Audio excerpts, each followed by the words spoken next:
चंद्रगुप्त मौर्य भारत का प्रथम सम्राट। प्रस्तावना: भारत का स्वर्ण युग आरंभ होता है। ईसा पूर्व चौथी शताब्दी का भारत नंद वंश का शासन था। अपार धन, विशाल सेना, परंतु भ्रष्टाचार और अत्याचार से भरा हुआ शासन। मगध साम्राज्य का राजा धनानंद जनता पर भारी कर लगाता था, जिससे प्रजा त्रस्त थी। यही वो समय था जब इतिहास ने एक नया पन्ना खोलने की तैयारी की, एक ऐसे युवक के जन्म के साथ जो न केवल भारत को एकजुट करेगा, बल्कि विदेशी आक्रमणों से रक्षा कर एक विशाल साम्राज्य की नींव रखेगा। उसका नाम था चंद्रगुप्त मौर्य। प्रारंभिक जीवन: एक साधारण बालक से सम्राट तक की यात्रा। चंद्रगुप्त का जन्म ईसा पूर्व 340 के आसपास एक साधारण परिवार में हुआ था। कुछ इतिहासकारों के अनुसार वे मौर्य कुल से थे, जबकि कुछ के अनुसार उनका जन्म निम्न वर्ग में हुआ था। बचपन से ही उनमें असाधारण बुद्धि, नेतृत्व और साहस के लक्षण थे। कहते हैं कि जब चंद्रगुप्त एक छोटे बालक थे, तब वे अपने मित्रों के साथ राजा प्रजा का खेल खेलते थे और हमेशा राजा की भूमिका निभाते थे। एक बार तक्षशिला के एक विद्वान ब्राह्मण चाणक्य यानी कौटिल्य ने उन्हें देखा। उस बच्चे की आंखों में जो तेज था, जिसने चाणक्य को कहने पर मजबूर किया कि ये बालक एक दिन भारत का राजा बनेगा। चाणक्य से भेंट, नियति का मिलन। चाणक्य, जो नंद वंश के अत्याचार से क्रोधित थे, पहले ही प्रण ले चुके थे कि वे नंदों का विनाश करेंगे। उन्होंने चंद्रगुप्त में अपने सपनों का नायक देखा। तक्षशिला विश्वविद्यालय में चाणक्य ने चंद्रगुप्त को शिक्षा दी। राजनीति, युद्ध कला, अर्थशास्त्र और शासन व्यवस्था की। चंद्रगुप्त ने अपनी युवावस्था में आते आते वो सब सीखा जो एक शासक को जानना चाहिए। चाणक्य कहते थे, राजा वही जो अपने राज्य को नहीं, अपने प्रजा के सुख को सर्वोच्च मानता है। और चंद्रगुप्त ने इन शब्दों को जीवन का मंत्र बना लिया। नंद वंश के विरुद्ध विद्रोह: चंद्रगुप्त और चाणक्य ने मिलकर नंद वंश को उखाड़ फेंकने की योजना बनाई। शुरुआत में उन्हें कई बार असफलता मिली। पहली बार जब उन्होंने पाटलिपुत्र पर आक्रमण किया तो वे पराजित हुए, पर चाणक्य ने हार नहीं मानी। वे पंजाब और उत्तर पश्चिम के क्षेत्रों की ओर गए, जहां सिकंदर का शासन हाल ही में समाप्त हुआ था। सिकंदर के सेनापतियों में असंतोष था। चाणक्य ने कूटनीति से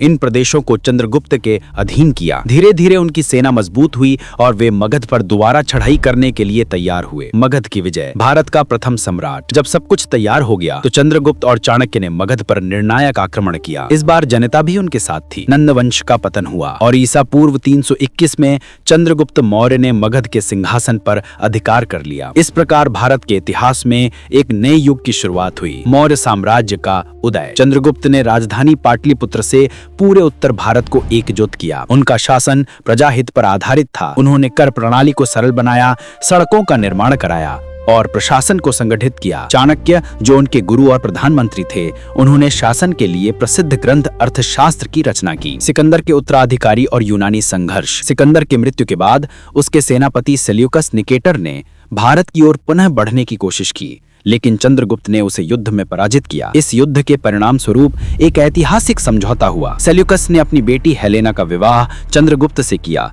और सिंधु नदी के पश्चिमी प्रदेश भारत को सौंप दिए। ये चंद्रगुप्त की महान कूटनीतिक सफलता थी। भारत पहली बार बाहरी शक्तियों से समान स्तर पर संवाद कर रहा था। साम्राज्य का विस्तार और प्रशासन: चंद्रगुप्त का शासन अत्यंत संगठित और प्रभावशाली था। उन्होंने विशाल सेना बनाई, हाथी, घोड़े, पैदल सैनिक और रथों से सुसज्जित। राज्य को विभिन्न प्रांतों में बांटा गया, जहां महामात्र प्रशासन देखते थे। हर प्रांत में न्यायालय, कर अधिकारी और सैनिक व्यवस्था थी। उन्होंने व्यापार को बढ़ावा दिया, नहरों और सड़कों का निर्माण कराया और जनता के कल्याण के लिए योजनाएं चलाई। उनके शासन में अपराधियों को दंड मिलता था, पर न्याय हमेशा निष्पक्ष होता था। प्रजा उन्हें राज चक्रवर्ती कहती थी, जो संपूर्ण आर्यावर्त का शासक हो। जैन धर्म की ओर झुकाव: जीवन के अंतिम वर्षों में चंद्रगुप्त का मन सत्ता से विरक्त होने लगा। उन्होंने जैन आचार्य भद्रबाहु के उपदेशों को स्वीकार किया और जैन धर्म अपना लिया। उन्होंने अपने पुत्र बिंदुसार को राजगद्दी सौंपी और स्वयं दक्षिण भारत के श्रीशैल यानी कर्नाटक के श्रवणबेलगोला चले गए। वहां उन्होंने कठोर तपस्या की। कहा जाता है कि उन्होंने सल्लेखना